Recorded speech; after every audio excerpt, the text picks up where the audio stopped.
तिसवा सोमवार के व्रत की विधि। चैत्र मास के चारों सोमवारों को तिसवा सोमवार कहते हैं। इन सोमवारों में श्री जगदीश के पट और बैंतों की पूजा होती है। तिसवा सोमवार का व्रत और पूजन उसी के यहाँ होता है जो श्री जगदीश के दर्शन कर आया हो या उसके घर में कोई जगदीश यात्रा कर चुका हो। यह पूजा मध्याह्न के समय होती है। जब तक पूजा नहीं हो जाती जगदीश जाने वाला या घर का प्रमुख व्रत रहता है। पूजन के समय जगदीश के पटा पर पधारे जाते हैं और बैंतों को धोकर उसका पानी बर्तन में रख लेते हैं। उसी बर्तन में बैंत खड़े करके दीवार से टिका देते हैं। चंदन, चावल, धूप, दीप, नैवेद्य आदि से विधिवत पट और बैंतों का पूजन किया जाता है। पुष्प मालादि के साथ जौ की बाल, आम की मोर और टेसु के फूल चढ़ाना आवश्यक समझा जाता है। नैवेद्य के अनुपात में यह विशेषता है कि पहले सोमवार को गुड़धानी मतलब भुने हुए गेहूं और गुड़ का भोग लगता है। तीसरे सोमवार को पंचमेल और चौथे सोमवार को गंज भोग अर्थात कच्चा पक्का सब तरह का पकवान बनाकर भोग लगाया जाता है। भोग लगाने के बाद कथा कही जाती है। कथा हो चुकने पर बेतों पर अक्षर छोड़ते हैं। फिर भोग बांटकर पूजन और विसर्जन होता है। पूजन करने वाले के लिए भोजन की कोई विशेष विधि नहीं है। जगन्नाथ स्वामी की कथा। एक था भाट, एक थी भाटिन। भाट का नाम था कुदरती, वह बहुत गरीब था और एक दिन भाटिन ने अपनी लड़की और दामाद को खिलाने की इच्छा प्रकट की। भाट राजी हो गया। वह कई गांव से भिक्षा मांगकर लाया। उसे खूब सामान मिला। भाटिन ने अच्छा भोजन बनाया। भोजन बनाकर वह हाथ पैर धोने बाहर गई।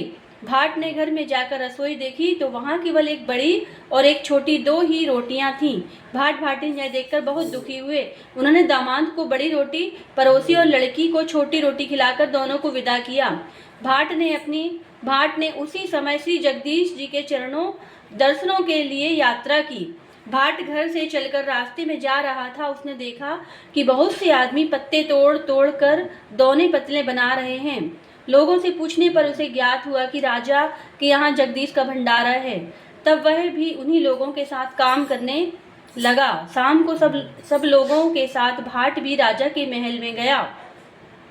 पत्तल एवं पत्तलें देकर भोजन करने बैठ गए। भाट भी एक जगह बैठ गया। उसने एक पत्तल में भोजन किया और दूसरा पत्तल बांधकर एक मटकी में रख दिया। सायंकाल छाछ बेचने वाली स्त्रियां नगर से अपने गांव को जा रही थीं। उन्हीं में भाट के गांव की स्त्रियां भी थीं। उसने उनमें से एक को वह मटकी दे दी। छाछ बेचने वाली भाट की सौगात लेकर थोड़ी ही दूर चली होगी कि उसके सिर का बोझ भारी होने लगा।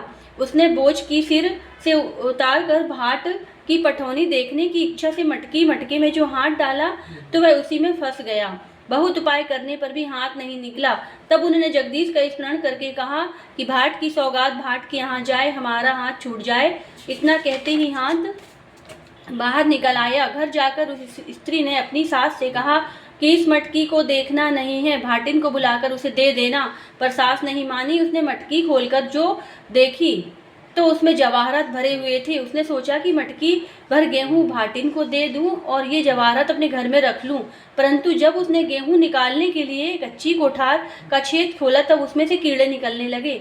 यह देखकर सास ने कहा, भाट की सौगात भाट के यहाँ जाए, हमारे गेहूं के गेहूं हो जाएं।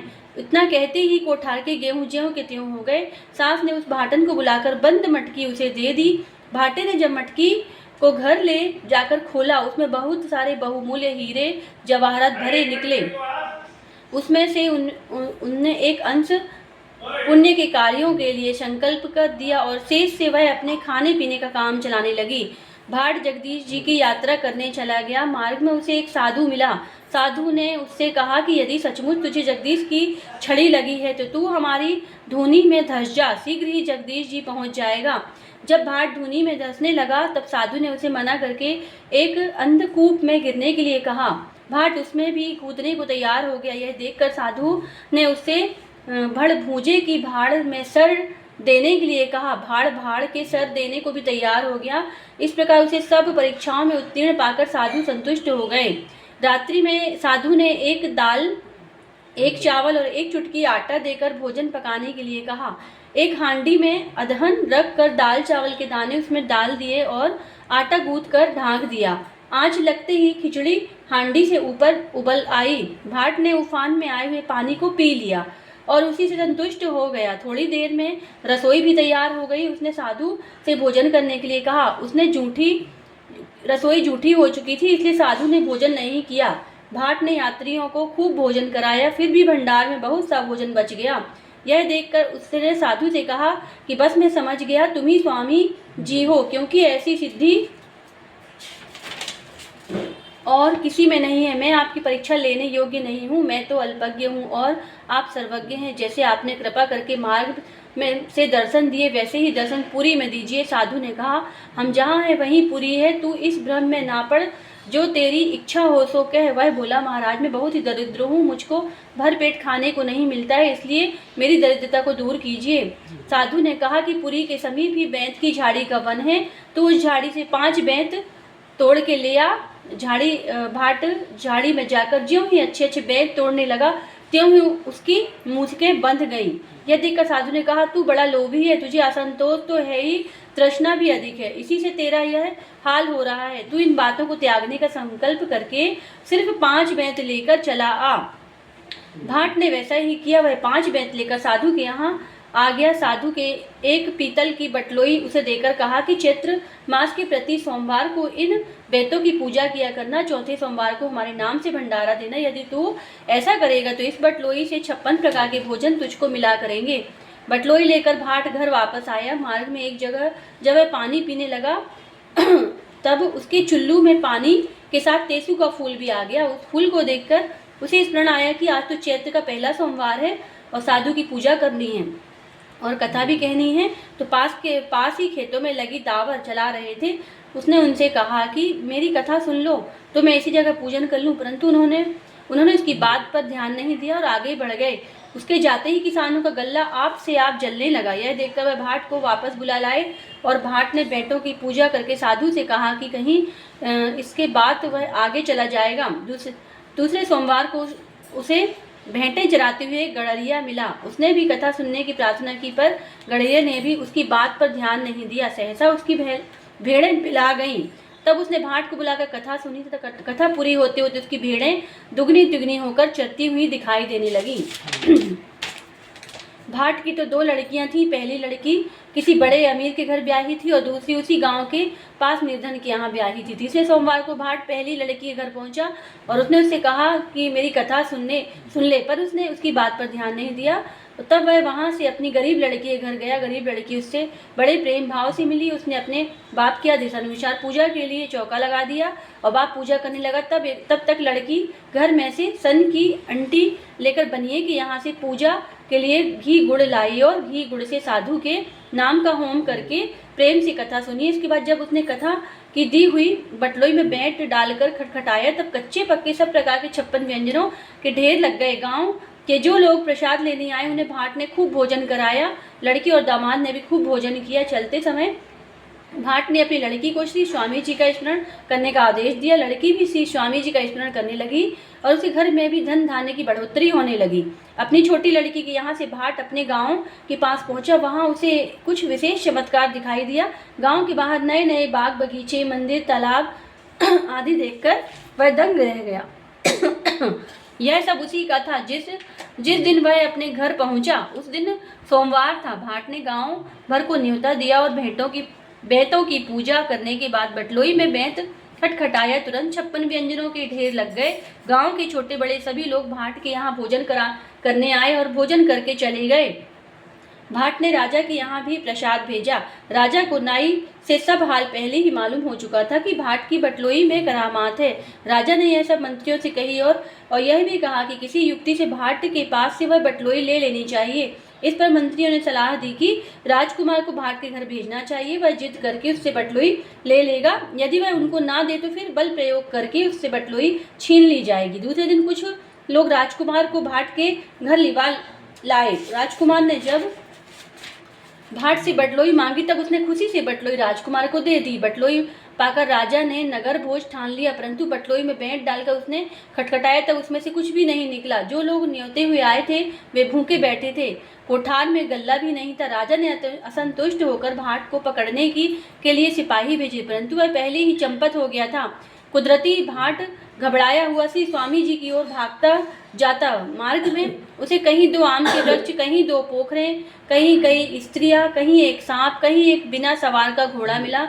उसने कहा, भाई मेरा संदेश स्वामी जी से कहना कि मैं मुद्दत से सजाया फिर रहा हूँ, कोई मुझ पर सवारी नहीं करता है।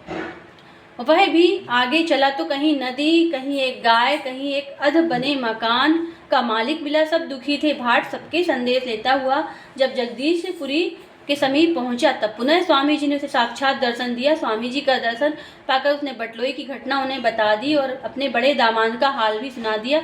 स्वामी जी ने कहा कि वापस जाकर राजा रानी से अपनी बटलोई ले लेना और दामाद को कथा सुना देना। भाट स्वामी जी को दंडवत प्रणाम करके घर की ओर भागा।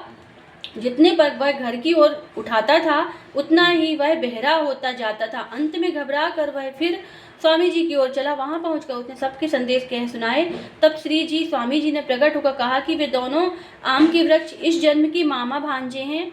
मामा ने भांजे की धरोहर खाई थी, इस पाप से उनकी यह दशा हुई है। तुम पांच आम दोनों पेड़ों में से खाना, तब सब उनके फल खाने लगेंगे। दोनों पोखरी इस जन्म की देवरानी जेठानी हमेशा कलह करती रहती थी, कभी मिलकर नहीं रहती थी, इसी कारण उनका कोई जल नहीं पीता है। यदि तुम 5-5 चुल्लू जल दोनों पोखरियों में से पी लोगे तो सब लोग उसका पानी पीने लगेंगे। बोझ वाली स्त्री स्वार्थीन है, उसने इस जन्म में दूसरों से अपने बोझ को उतरवाए परंतु उनके बोझ नहीं उतारे, इसी कारण उसको यह दंड मिला है।